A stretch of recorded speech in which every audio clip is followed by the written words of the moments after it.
वंदे भारत मातरम, वंदे गुरु परंपराम, वंदे महापुरुषते चरणारविंदम। आज मार्गशीर्ष मास की संक्रांति प्रारंभ हुई है और दोनों रूपों में एक साथ हुई है, जो बहुत कम होता है। मास के रूप में भी संक्रांति और तिथि के रूप में भी, क्योंकि कल कार्तिक पूर्णिमा थी, आज मार्गशीर्ष मास की संक्रांति, वह महीना जिसे भगवान कृष्ण ने अपनी दिव्य वाणी भगवद गीता में मासा नाम मार्गशीर्षो अहम कह करके गौरवान्वित किया। और जो मास महाभारत युद्ध में भगवद गीता के शंखनाद का मास है, ऐसा मास आज प्रारंभ हुआ है, संक्रांति है। और संक्रांति में एक अर्थ सम्यक क्रांति के रूप में भी है। और हमें लगता है आज के संक्रांति में यहाँ यह एक दिव्य उद्घोषात्मक जो एक आयोजन है, हमारे पूज्य देवकीनंदन ठाकुर जी महाराज के संकल्प से, उनके भाव सद्भाव से इस स्तुत्य वंदनीय आयोजन में पूज्यपाद द्वारका पीठाधीश्वर जगद्गुरु शंकराचार्य भगवान श्री स्वामी सदानंद जी महाराज की पावन उपस्थिति को वंदन नमन करते हुए सभी पूज्य संत चरणों में नमन। जो एक बात पूज्य देवकीनंदन जी महाराज ने प्रस्तावना के रूप में रखी कि सनातन धर्म का जो एक बोर्ड, उसका सनातन बोर्ड का एक गठन हो। वस्तुतः जो बिंदु हैं वो बिंदु निश्चित रूप से इस समय की वर्तमान की बहुत बड़ी आवश्यकता है ही।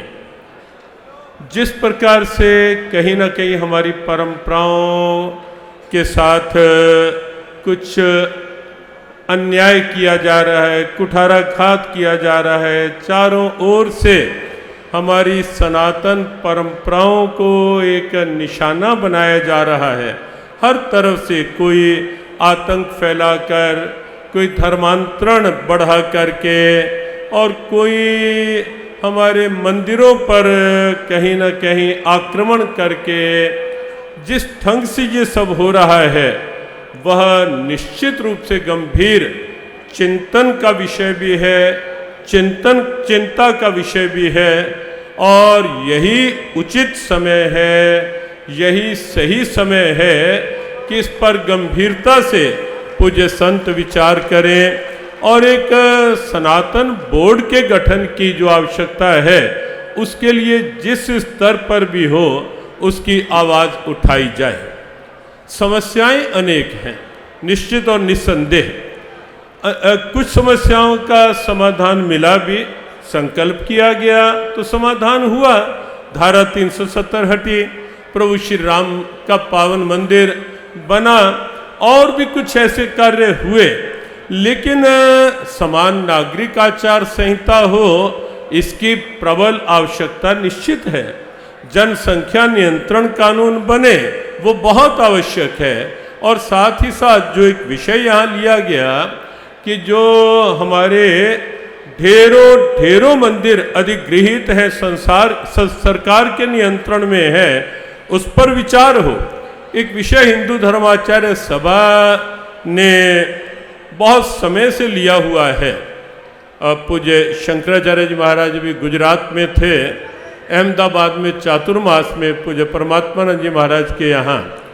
तो एक विषय कि एक तो अपने जितने मंदिर, मठ मंदिर अधिग्रहण में है सरकार के, वो मुक्त हो, और साथ ही साथ Hindu money for Hindu use, ये निश्चित हो।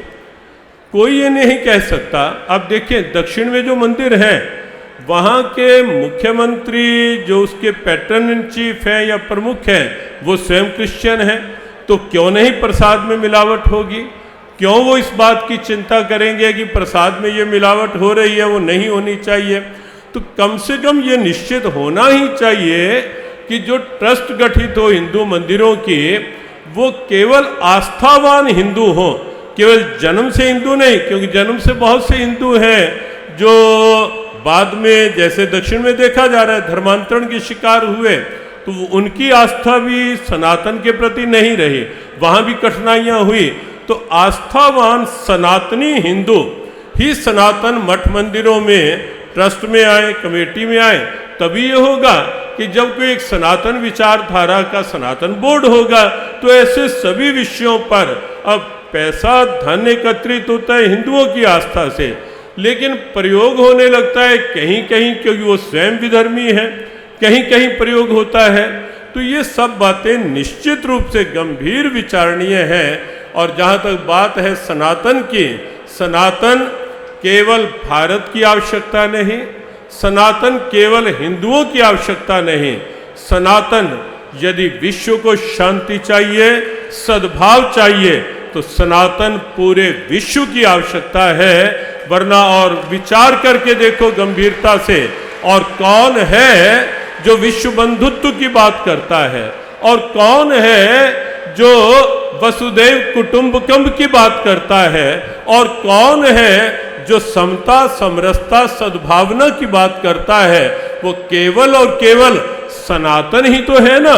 सनातन के महापुरुष हैं, सनातन के ऋषि हैं। तो इसीलिए जब तक देश में सनातन बोर्ड नहीं गठन होगा, अब वक्फ बोर्ड की बात चली, बस अंतिम बात कह करके, कितनी गंभीरतम समस्या है देश के लिए, और धीरे धीरे ऐसी आवाजें भी निकलने लग रही हैं कि संसद भवन, कहीं एयरपोर्ट, ये भी वक्फ बोर्ड की संपत्ति हो सकती है, कहीं इस ढंग से ऐसे हाथ फैलाए जा रहे हैं। तो भविष्य की कितनी गंभीर चेतावनियां और चुनौतियां हैं। समाधान उसका यही है, हर सनातनी जगह, पूरे विश्व का सनातनी जगह और अपनी परंपराओं को दृढ़ता से लागू करने के लिए, परंपराओं का सम्मान बना रहे, विश्व शांति सद्भाव सुरक्षित रहे, उसके लिए अत्यंत आवश्यक है सनातन बोर्ड। और जो ये विषय यहाँ पूज्य देवकीनंदन जी ने आज लिया, और उसमें अनेक संप्रदाय, अनेक अखाड़ों के पूज्य संत यहाँ उपस्थित हुए, पूज्य शंकराचार्य जी महाराज की स्वयं की पावन उपस्थिति हुई, उन सब पूज्य संतों की पावन उपस्थिति को वंदन। पूज्य देवकीनंदन ठाकुर जी महाराज के इस संकल्प, इस अभियान को अभिनंदन वंदन करते हुए आप सबकी उपस्थिति को भी नमन, और आप सबके उत्साह को भी इस विषय में नमन। ओम शांति।